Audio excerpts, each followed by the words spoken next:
The loner wasn't born. They were made.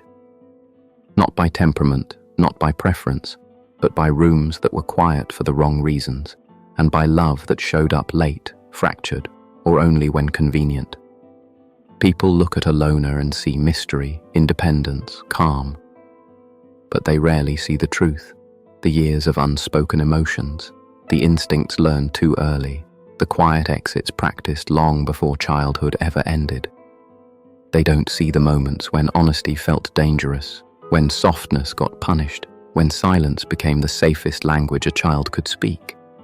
And if you've ever wondered why so many loners grow into calm, unshakable adults, the kind who appear grounded, unaffected, serene, the answer is simple. Calmness is rarely natural. It is crafted, shaped, carved by experience. Before calm becomes a strength, it begins as a shield. Before it becomes wisdom, it arises as survival. The calm people carry in adulthood is often just the adult version of the silence they clung to as children. This is the part most people never see. The origin story beneath the calm. The blueprint underneath the composure. The quiet place where the loner begins.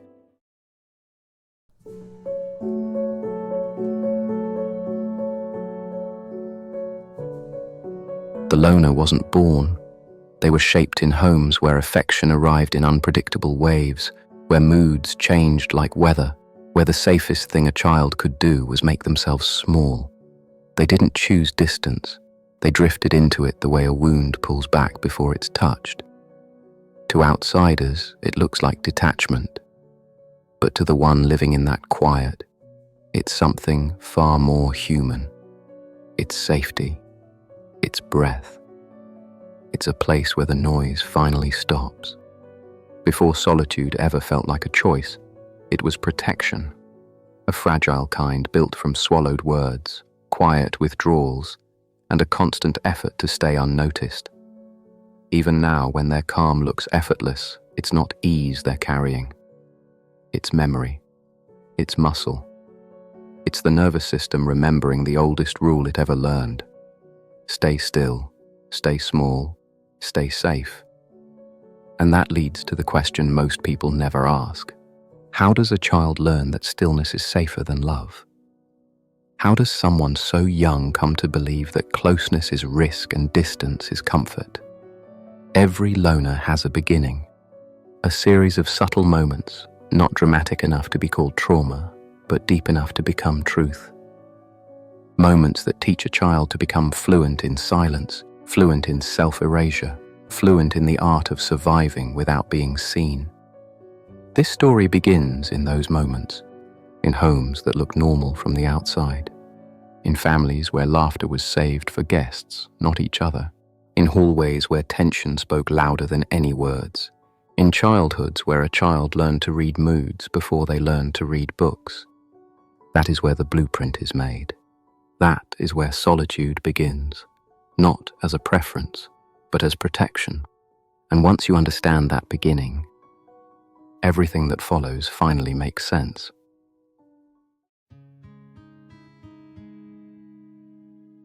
Childhood programming doesn't announce itself.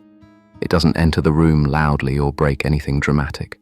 It works quietly, subtly, almost politely, shaping a child long before anyone realizes shaping is happening. And for many loners, this programming begins in homes that look perfectly ordinary from the outside.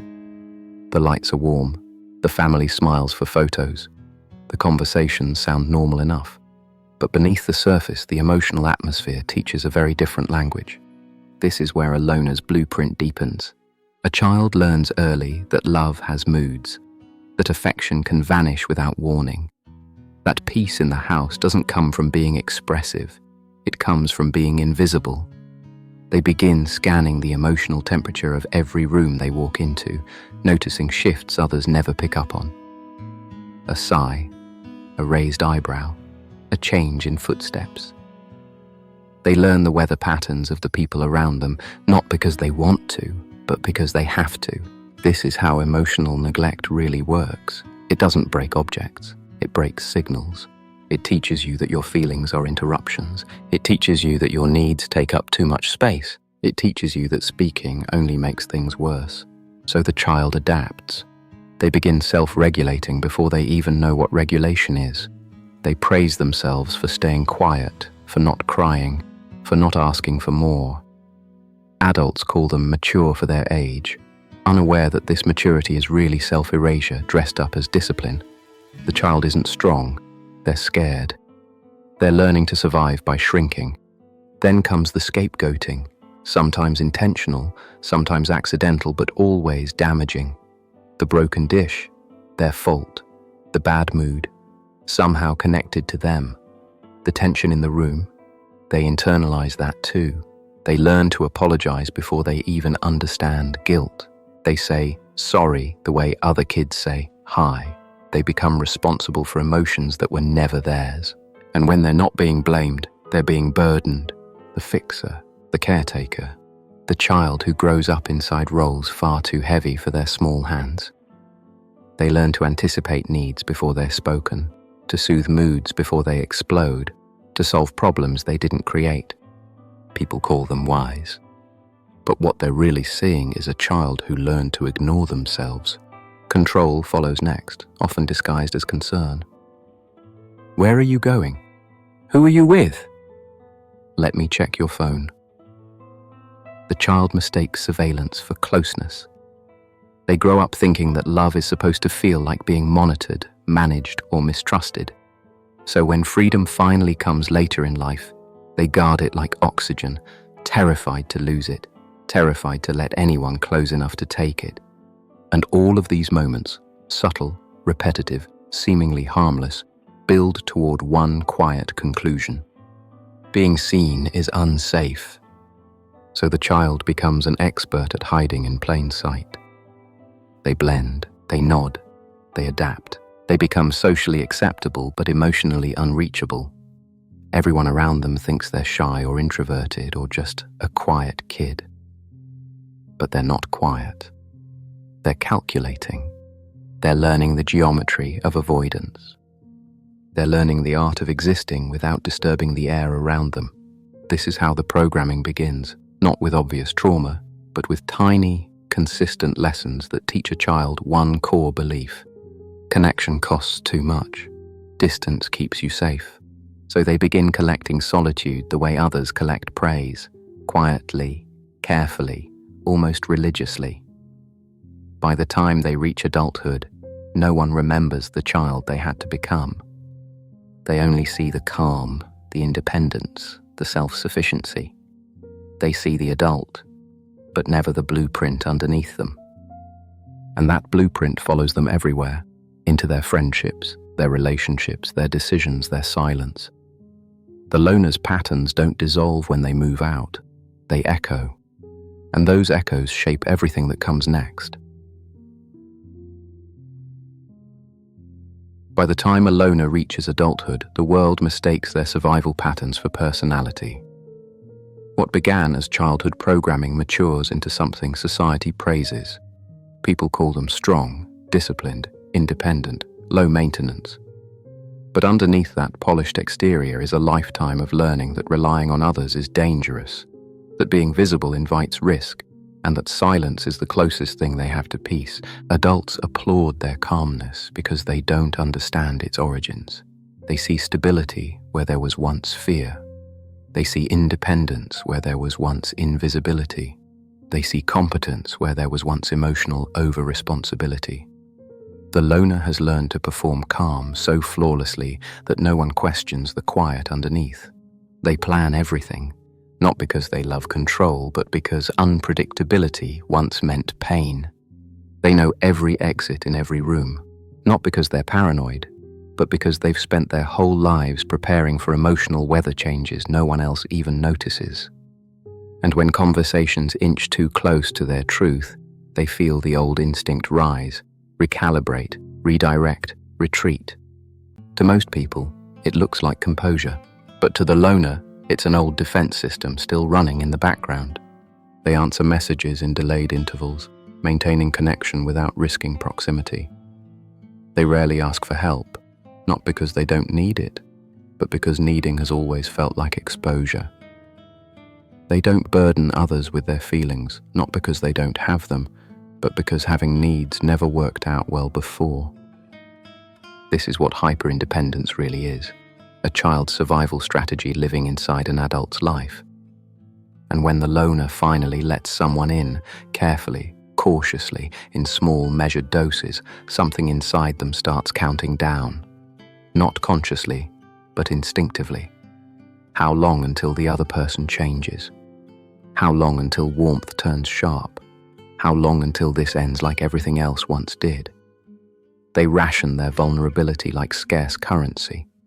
Never too much, never too soon. The apology reflex follows them too. Sorry slips from their mouth like breath, automatic, unnecessary, constant.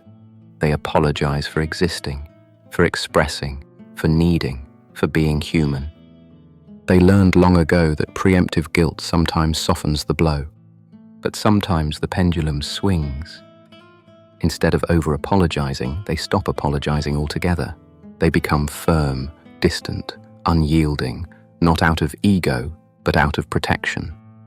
Because apology once meant surrender, and surrender once meant pain. So people misinterpret them. Some see pride, some see coldness, some see emotional distance. What they never see is the armor. Either way, connection becomes complicated. The loner wants closeness but flinches when it arrives. They crave intimacy but fear what it can turn into. They desire to be known, yet the idea terrifies them more than loneliness ever could. So they exist in the in-between, close enough to connect, far enough to remain safe. They become the friend who listens deeply but shares sparingly, the partner who holds everyone else but hides their own wounds, the employee who never asks for help, even when overwhelmed, because needing anything feels like weakness. Their competence becomes camouflage. Their silence becomes misunderstood serenity. Their emotional distance becomes labeled as having it all together. But beneath all of that, something quieter is happening, something the world never sees. The loner is exhausted, not from people, but from the constant micro-calculations required to feel safe around them. Every interaction becomes a soft risk assessment. Every conversation is a silent balancing act. How much do I reveal? How much do I hide? How will this be interpreted? Is this safe? By the time they get home, their nervous system is spent. They call it introversion, but it's not always introversion. Sometimes it's just relief. Relief from vigilance. Relief from performing. Relief from holding tension others never feel. And yet, a small part of them longs for something different. Not chaos, not loudness, just rest. A place where the guard can lower without consequence.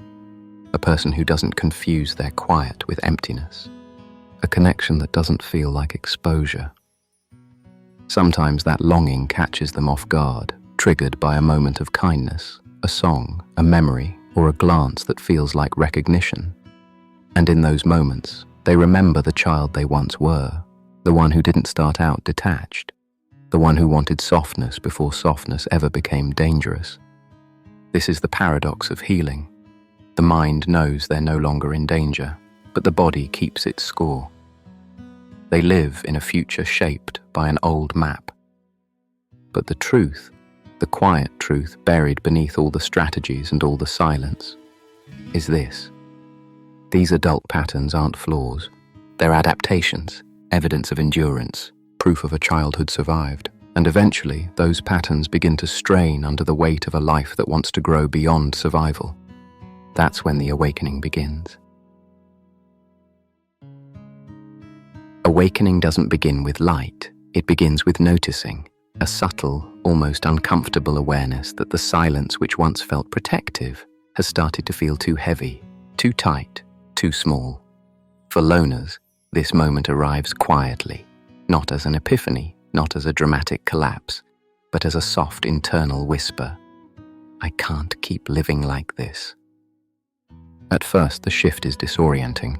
The loner begins to see the difference between calm and shutdown, between solitude and emotional numbness. The stillness they built so carefully starts revealing its cracks.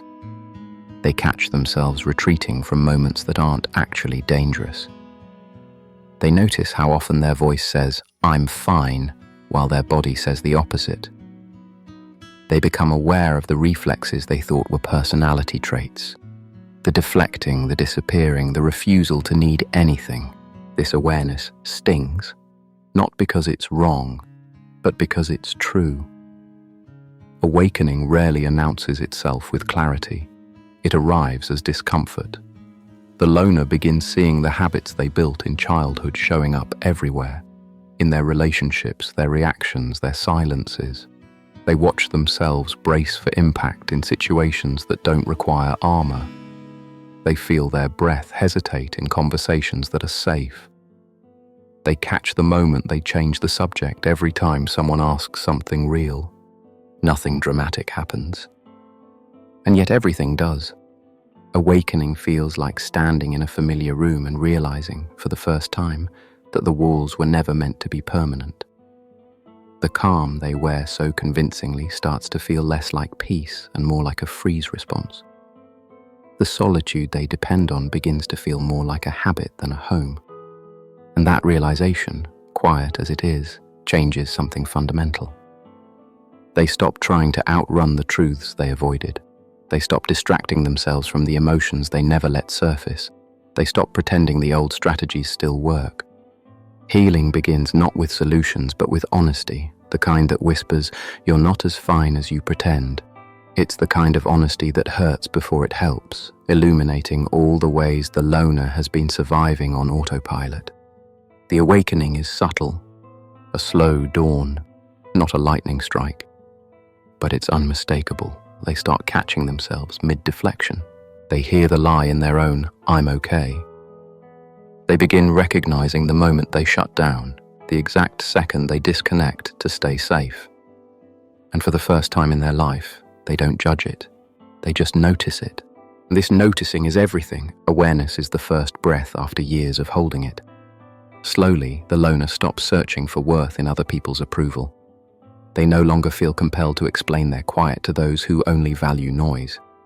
Something deep inside them shifts from performing to observing. They stop defending their boundaries like weapons and start treating them like oxygen. Essential, non-negotiable, non-dramatic. The body begins to unlearn vigilance.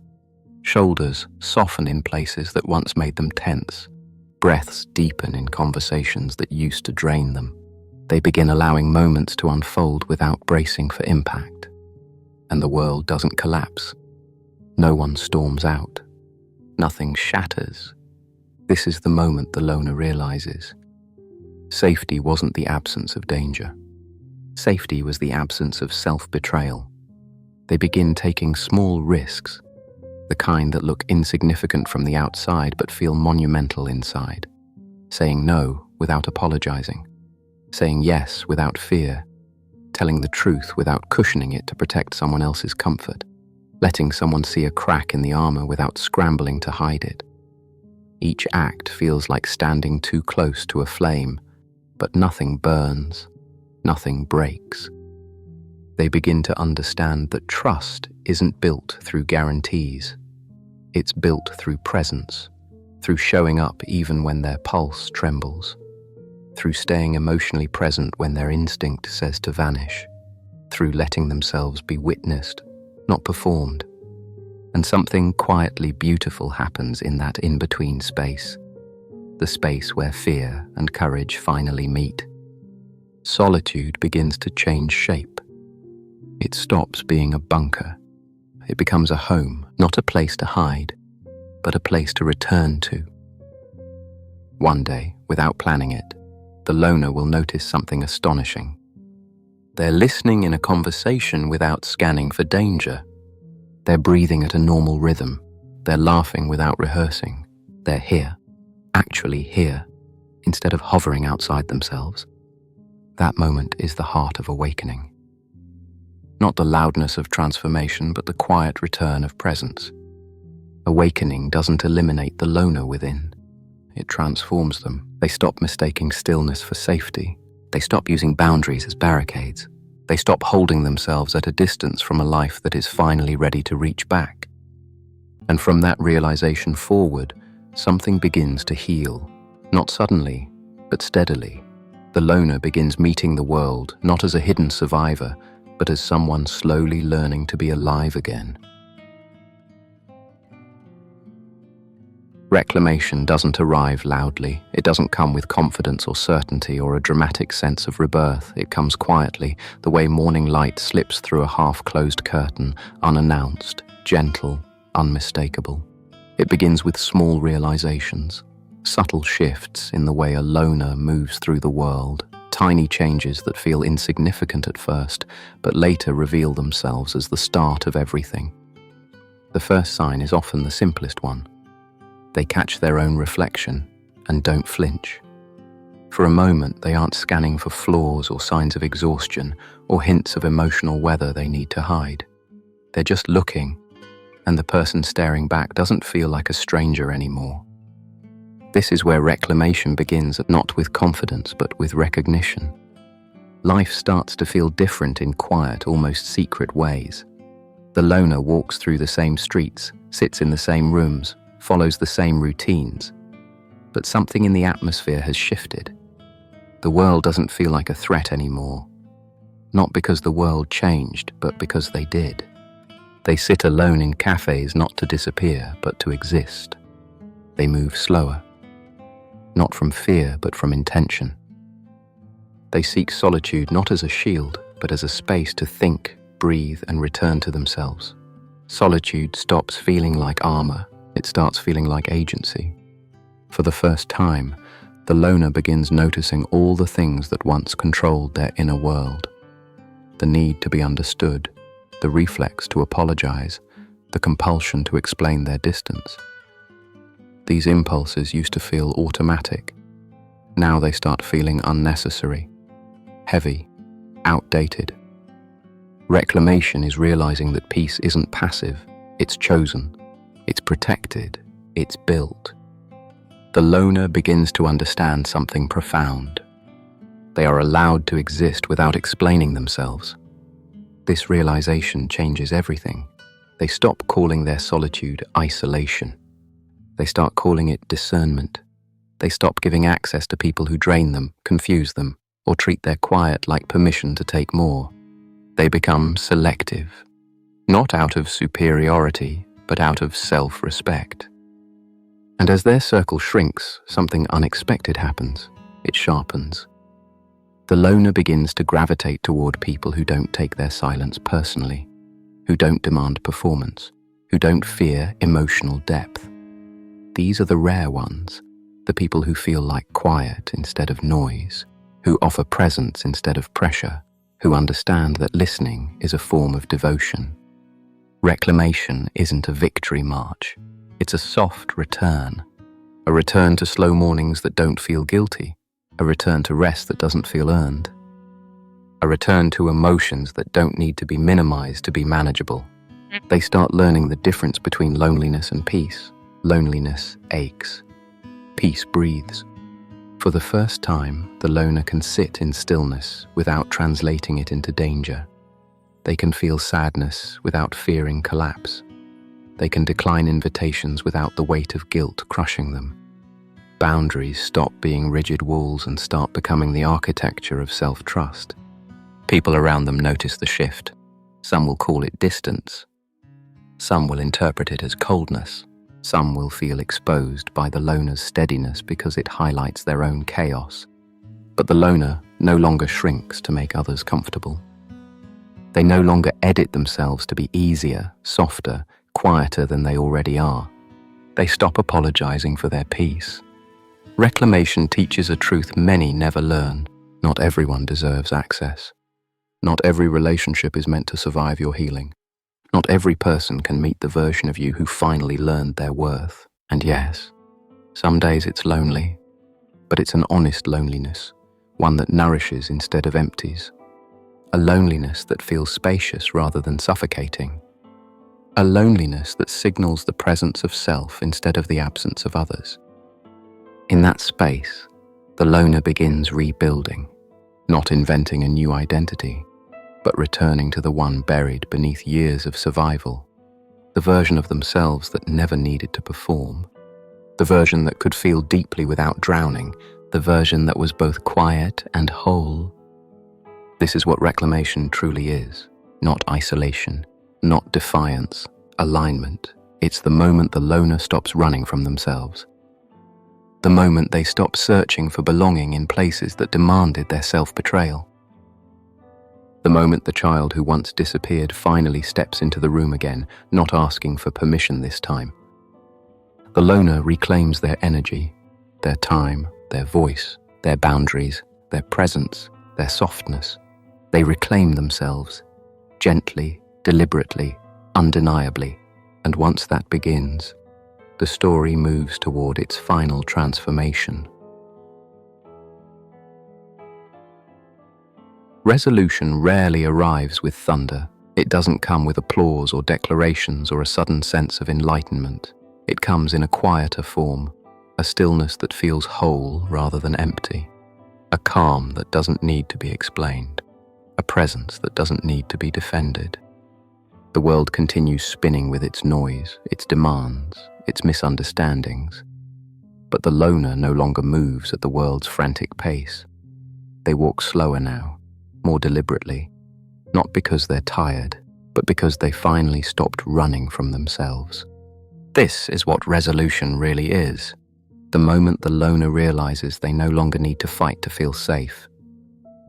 There's a stillness that follows them everywhere now, not the shutdown kind, not the frozen kind, not the childhood instinct to disappear.